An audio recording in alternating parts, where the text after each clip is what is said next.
Hello students, आज मैं आप लोगों को विज्ञान से संबंधित कुछ बातें बताना चाहता हूँ जो आप लोगों के लिए बहुत महत्वपूर्ण है।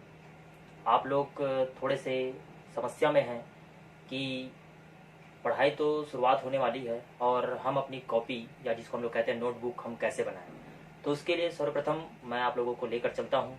सर्वप्रथम मैंने यहाँ पर बोर्ड पे लिखा हुआ है, आप देख रहे हैं, ये मेरा मोबाइल नंबर है 9753373863। उसी के आधार पर यहाँ पर मेरा एक और मोबाइल नंबर है जो नंबर है 8319902268। आप ये दोनों नंबर पे मुझे कॉल या मैसेज कर सकते हैं। ये दोनों मेरा व्हाट्सअप नंबर भी है, कॉल भी कर सकते हैं। अब यहाँ पर बारी है विज्ञान की। तो विज्ञान में यहाँ पर मैं चारों कक्षाओं लेने वाला हूँ, कक्षा 6वीं, 7वीं, 8वीं और 9वीं। इसमें आप लोगों को किसी भी प्रकार की कोई भी समस्या हो तो आप बिल्कुल मुझे कॉल कर सकते हैं। लेकिन मैंने वीडियो के माध्यम से आप तक जितना भी भेजना चाहा है वो भेज रहा हूं मैं आप लोगों को। कक्षा 6वीं में आप अपना नोटबुक कैसे बनाएंगे? कक्षा 6वीं में आप अपना नोटबुक बनाने के लिए या जिसको हम लोग कहते हैं कॉपी बनाने के लिए आप क्या करेंगे? तो कॉपी बनाने के लिए आप क्या करेंगे? सर्वप्रथम कक्षा 6वीं के विद्यार्थी ध्यान देंगे, 200 पेज का आप प्रैक्टिकल कॉपी ही बनाएंगे अभी। ठीक, अब लेकर चलते हैं आपको कक्षा 7वीं में। कक्षा 7वीं के विद्यार्थी ये भी 200 पेज का प्रैक्टिकल कॉपी बनाएंगे। आपने प्रैक्टिकल कॉपी बनाया होगा, कक्षा 6वीं में जिस प्रकार से कॉपी बनाया था उसी प्रकार से आपको 7वीं में बनाना है। और जिनके भी भाई बहन कक्षा 6वीं में हैं, जो 7वीं वाले विद्यार्थी हैं, 8वीं वाले, 9वीं वाले, वे अपने भाई बहन को थोड़ा सा मार्गदर्शन भी देंगे। अगर उनको ये वीडियो से माध्यम समझ नहीं आएगा तो वो भी समझाने का प्रयास करेंगे। वैसे मैं आप लोगों को एग्जाम्पल के तौर पर दिखा भी दूंगा, वो कॉपी मेरे पास है, आपको कॉपी भी दिखा दूंगा। कक्षा 8वीं के विद्यार्थी भी 200 पेज का प्रैक्टिकल कॉपी ही बनाएंगे। उसी प्रकार से कक्षा 9वीं के विद्यार्थी अब ये तीनों को भूल जाएंगे, क्योंकि कक्षा 9वीं में आने के बाद में आपको विज्ञान सब्जेक्ट में 3 भाग पढ़ना पड़ता है। एक होता है आपका रसायन, दूसरा होता है भौतिकी और तीसरा होता है आपका जीव विज्ञान। तो इन तीनों प्रकार से आपको कॉपी बनाना पड़ेगा, जो मैंने यहाँ पर ग्रीन बोर्ड पे लिख दिया है। आप कक्षा 9वीं के विद्यार्थियों को 200 पेज का कॉलेज कॉपी बनाना है केमिस्ट्री के लिए, जिसको हम कहते हैं रसायन। रसायन के लिए आपको 200 पेज का क्या बनाना है? कॉलेज कॉपी बनाना है। उसी प्रकार से आपको 200 पेज का कॉलेज कॉपी ही बनाना है जो भौतिकी के लिए है, फिजिक्स के लिए है। बात करते हैं, आपको तीसरा कॉपी बनाना पड़ेगा, 200 पेज का प्रैक्टिकल कॉपी बनाना है जो जीव विज्ञान के लिए रहेगा, जो आप लोगों ने कक्षा 8वीं में बनाया था उसी प्रकार से। तो ये तो रहा विस्तार, जो आपको कॉपी कैसे कैसे बनाना है, नोटबुक कैसे बनाना है उसके लिए। आगे की चर्चा हम विषय से संबंधित करेंगे और आप लोगों को शायद तक सिलेबस भी दे दिया गया है और सिलेबस के आधार पर भी आप लोगों की पढ़ाई होगी। अतः आप उस सिलेबस को भी अपने पास रखे रहेंगे और साथ ही साथ जो पढ़ाया जाएगा उसको प्रतिदिन आपको जो भी होमवर्क दिया जाएगा उसको आप बिल्कुल कीजिए। तभी हम जो यहाँ वीडियो बना रहे हैं, आप तक जो भी वीडियो भेज रहे हैं वो पूर्ण होगा। धन्यवाद। हेलो स्टूडेंट्स, आज हम पढ़ने वाले हैं कक्षा 8वीं का अध्याय 3। अध्याय का नाम है वायु। आप सभी को पता होगा कि वायु हमारे आसपास है और इसके बिना हमारा जीवन भी संभव नहीं है। आप सबको ये भी ज्ञात होगा कि हम केवल वायु को क्या कर सकते हैं? महसूस कर सकते हैं, ना तो इसको हम देख सकते हैं और ना ही छू सकते हैं, क्योंकि वायु में बहुत सारे गैसों का मिश्रण है, जिसमें से हमारे लिए प्राणदायिनी गैस जो ऑक्सीजन है बहुत ही महत्वपूर्ण है। और बिना वायु के कोई भी चीज संभव ही नहीं है। जिस प्रकार से अगर हम कहें कि अगर तापमान में नियंत्रण का बात करें तो भी वायु के माध्यम से संपन्न होता है। अगर वर्षा के बारे में बात करें तो वर्षा भी होती है, तो वो भी वायु के माध्यम से होता है। अगर हम आपको कहें कि अगर आप एक दिन खाना मत खाओ, आप बिना खाना खाए रह सकते हो। अगर आपको बोला जाएगा कि एक दिन पानी मत पियो, तो आप बिना पानी पिए भी रह सकते हो। लेकिन अगर आपको बोला जाएगा कि 1 मिनट बिना सांस लिए रह जाओ, तो ऐसा बिल्कुल भी संभव नहीं है, क्योंकि वायु के बिना हमारा जीवन भी संभव नहीं है।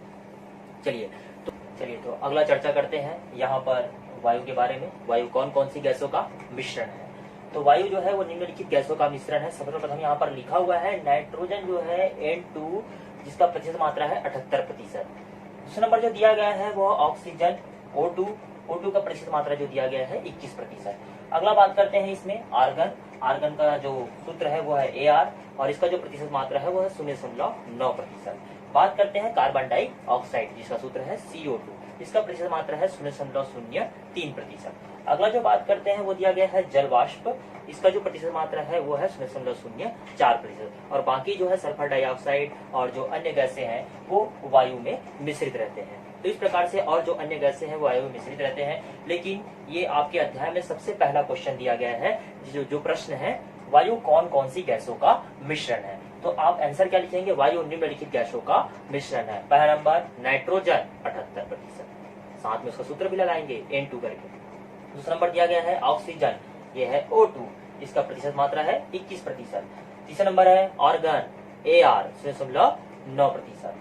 Carbon dioxide CO2 0.03%। तो इस प्रकार से जो दिया गया है वो आप इसमें डालते जाएंगे आंसर। अगला टॉपिक जो बात करते हैं वो है आप लोगों का ओजोन परत।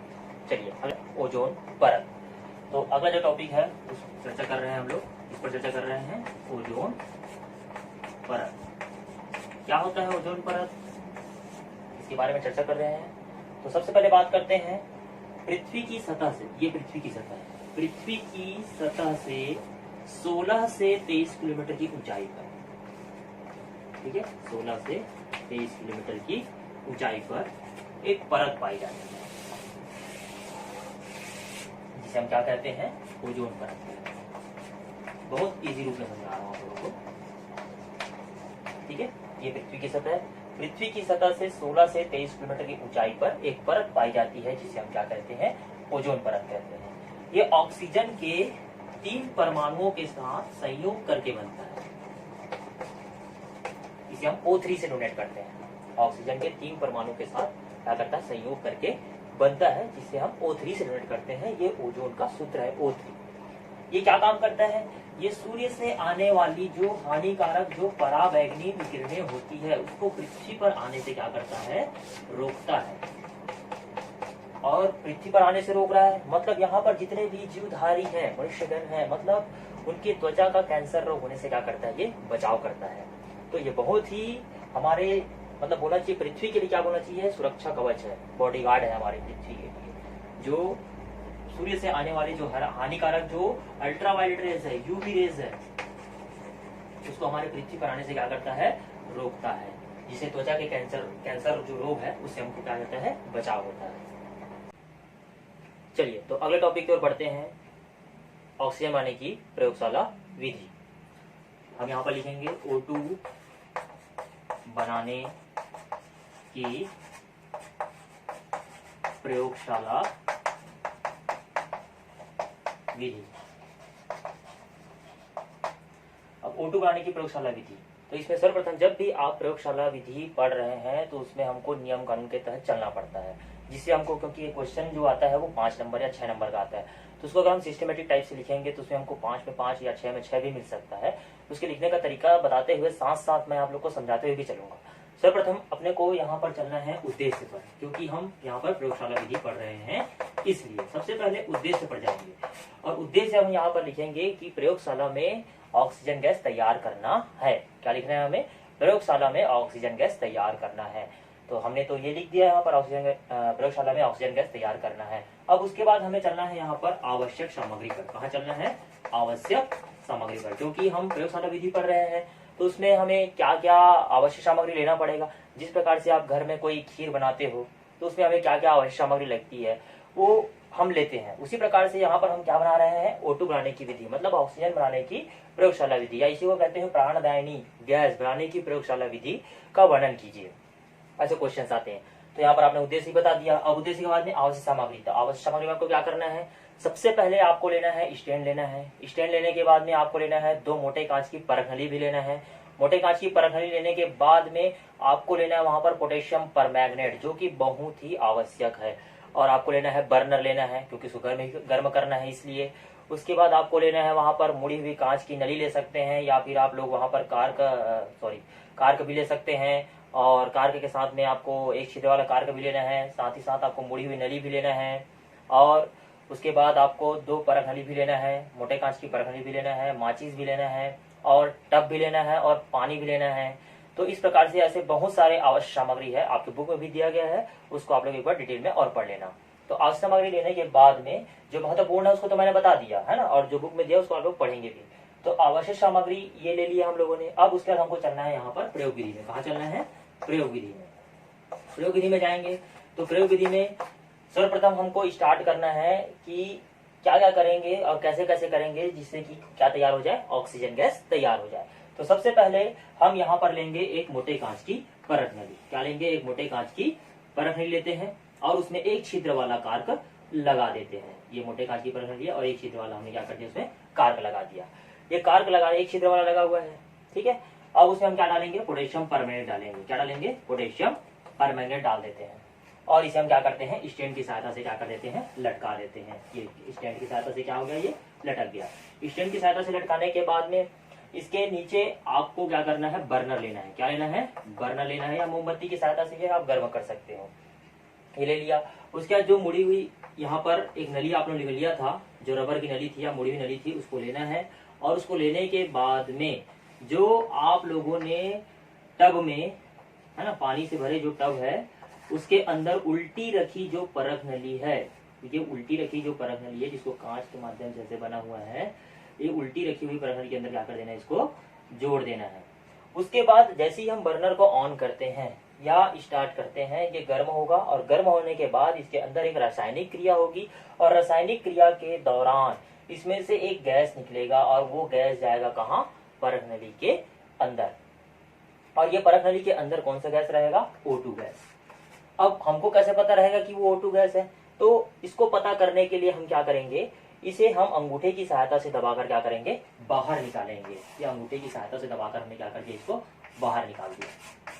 बाहर निकाल दिया। अब क्या करना है आपको? जलती हुई माचिस की तीली इसके समीप ले जाते हैं और जैसे ही हम अंगूठा हटाएंगे इसके अंदर से जो गैस है वो बाहर आएगी और जैसे ही ये माचिस की तीली के संपर्क में आएगा और तेजी से जलना प्रारंभ हो जाएगा। और तेजी से जलना प्रारंभ हो जाएगा मतलब आप समझ जाना कि हाँ, हमने पोटेशियम परमैंगनेट को गर्म किया जिसके दौरान रासायनिक क्रिया हुई और रासायनिक क्रिया के दौरान यहाँ पर ऑक्सीजन गैस बना। मतलब इसका रासायनिक समीकरण क्या हो सकता है? अब इसका रासायनिक समीकरण भी आपको पता होना चाहिए। तो रासायनिक समीकरण क्या होगा? आपने लिया था, क्या लिया था? पोटेशियम परमैंगनेट लिया था। तो क्या हो गया? 2KMnO4। ये पोटेशियम परमैंगनेट का सूत्र है। पोटेशियम परमैंगनेट को आपने क्या किया? गर्म किया। आपने प्रयोग कराया, आपने गर्म किया। इस दौरान क्रिया में क्या बना? K2MnO4। इसको हम लोग कहते हैं पोटेशियम मैग्नेट। क्या कहते हैं? Potassium magnet. प्लस क्या बना आप लोगों का? मैंगनीज डाई ऑक्साइड और प्लस बना ऑक्सीजन। तो इस प्रकार से आपने पोटेशियम परमैंगनेट को गर्म किया। पोटेशियम परमैंगनेट को गर्म किया तो बना पोटेशियम मैग्नेट बना और साथ ही साथ यहाँ बना मैंगनीज डाई ऑक्साइड बना और ऑक्सीजन जो हमको प्राप्त करना था। तो इस प्रकार से ये ऑक्सीजन बनाने की प्रयोगशाला विधि है। बहुत इजी रूप में समझाया हूँ आप लोगों को, और अगर किसी पुस्तक में आप पढ़ोगे या देखोगे तो आप लोगों को थोड़ा सा कंफ्यूजन लगेगा, लेकिन बहुत ही इजी रूप में समझाया। एक बार और समझा देता हूँ आप लोगों को। सर्वप्रथम आपको क्या लेना है? एक मोटे कांच की परख नली लेना है और उसे स्टैंड की सहायता से क्या कर देना है? लटका देना है या लगा देना है। जैसे स्टैंड की सहायता से लगाओगे उसके अंदर आपको क्या डाल देना है? पोटेशियम परमैंगनेट डाल देना है। पोटेशियम परमैंगनेट डालोगे उसके बाद क्या करना है? उसमें एक छिद्र वाला कार्क लगाना है और उसे मुड़ी हुई कांच की नली से जोड़कर जो टब में पानी भरा है उसके अंदर उल्टी रखी परख नली के अंदर उस कार्क को क्या कर देना है? उस जो पाइप लाए थे उस पाइप को क्या कर देना है? उसके अंदर जोड़ देना है। जैसे ही जोड़ोगे उसके बाद फिर आपको क्या करना है? जो पहली परख नली जिसमें आपने क्या रखा था? पोटेशियम परमैंगनेट डाला था, उसको क्या करना है? आप लोगों को गर्म करना है। जैसे ही इसको गर्म करोगे, ये जैसे ही गर्म होगा इसके अंदर रासायनिक क्रिया होगी। ये देखो रासायनिक क्रिया हुआ यहाँ पर। जैसी ही रासायनिक क्रिया होगी, रासायनिक क्रिया के दौरान जो गैस है, कौन सी गैस थी? Oxygen gas. वो नली के माध्यम से कहा जाएगा? दूसरे परख नली में जाएगा। ये दूसरे परख नली में जाकर क्या हो जाएगा? एकत्रित हो जाएगा। एकत्रित तो हुआ, लेकिन हमें कैसे पता चलेगा कि वो ऑक्सीजन गैस ही है? तो इसको पता करने के लिए हम छोटा सा परीक्षण कर लेंगे। हम क्या करेंगे? ये जो दूसरी उल्टी रखी जो परख नली है उसको क्या करेंगे? अंगूठे से दबाएंगे और उसे बाहर ले जाएंगे। दबाकर रखे रहेंगे, बाहर ले जाएंगे। एक अगले साथी को बुलाएंगे और बोलेंगे जलती हुई माचिस की तीली लेके आओ। जलती हुई माचिस की तीली लेकर आएगा और इसके अंदर क्या करेगा? इसको इसके ऊपर यहाँ पर लगाएगा और हम क्या कर देंगे? अंगूठा हटा देंगे। जैसे ही अंगूठा हटाएंगे यहाँ से जो गैस है वो बाहर जाएगी और जो जलती हुई माचिस की तीली और ज्यादा तेजी से जलना प्रारंभ हो जाएगा। मतलब हम समझ जाएंगे कि हाँ, इस परख नली के अंदर ऑक्सीजन गैस बन गया। और वो भी कौन सी क्रिया हुई? रासायनिक क्रिया हुई। देख लो यहाँ पर 2KMnO4 पोटेशियम परमैंगनेट की क्रिया कराई हम लोगों ने। यहाँ पर बना पोटेशियम मैग्नेट और बना मैंगनीज डाइऑक्साइड और यहाँ पर ऑक्सीजन गैस जो हमको प्राप्त करना था। अब लास्ट में हमको जो बहुत ही जरूरी होता है, जब भी आप कोई भी प्रयोगशाला विधि करते हैं उसके लिए बहुत ही जरूरी होता है, वो होता है आप लोगों का सावधानी। ये बहुत ही जरूरी है, सावधानी। जब तक हम सावधानी नहीं बरतेंगे, प्रयोगशाला में अगर हम प्रयोग करने जा रहे हैं और सावधानी नहीं बरतेंगे तो कुछ भी घटना घट सकती है। तो इसके लिए हमें जब भी हम सावधानी, इसके लिए सावधानी ये है कि जब भी आप पोटेशियम परमैंगनेट को गर्म कर रहे हो तो आप उसे क्या करेंगे, हल्का हल्का हाथों से, जो बर्फ लिया है उसको हल्के हल्के हाथों से क्या करते रहेंगे, हिलाते रहेंगे। इससे होगा क्या कि वो कहीं उछलकर, अगर एक ही जगह स्थिर है तो वो उछलकर बाहर भी आ सकता है। इसलिए हम इसको क्या कर देंगे, कंटिन्यू हिलाते रहेंगे ताकि सभी तरफ गर्म हो और प्रोसेस भी सही हो। तो इस प्रकार से ये ऑक्सीजन बनाने की प्रयोगशाला विधि थी। अगले में हम और अच्छे से दूसरा टॉपिक पढ़ेंगे। आज के लिए जितना भी मैंने पढ़ाया आप लोगों को, उसके लिए मैं आप लोगों को 4 क्वेश्चन दे देना चाहता हूं, जो कि आप लोगों के पाठ्य पुस्तक में अध्याय 3 वायु में पेज नंबर 17 और 18 में 2 क्वेश्चन दिए गए हैं, 2 से 4 क्वेश्चन दिए गए हैं। उसको आप लोग पूर्ण कीजिएगा, ये आप लोगों के लिए होमवर्क है। पहला क्वेश्चन दिया गया है कि वायु कौन कौन सी गैसों का मिश्रण है, और दूसरा नंबर क्वेश्चन दिया गया है कि ओजोन परत क्या है, समझाइए। तीसरा क्वेश्चन, वायुमंडल में कौन सी गैस बहुतायत मात्रा में पाई जाती है, और चौथा क्वेश्चन जो अभी टॉपिक मैंने आप लोगों को पढ़ाया, ऑक्सीजन गैस बनाने की प्रयोगशाला विधि। तो ये 4 क्वेश्चन आप पूर्ण करके रखिएगा और इसके ऊपर से जो नोट्स बनाना है वो बना लीजिएगा। अगला वीडियो में अगला टॉपिक के बारे में चर्चा करेंगे। धन्यवाद।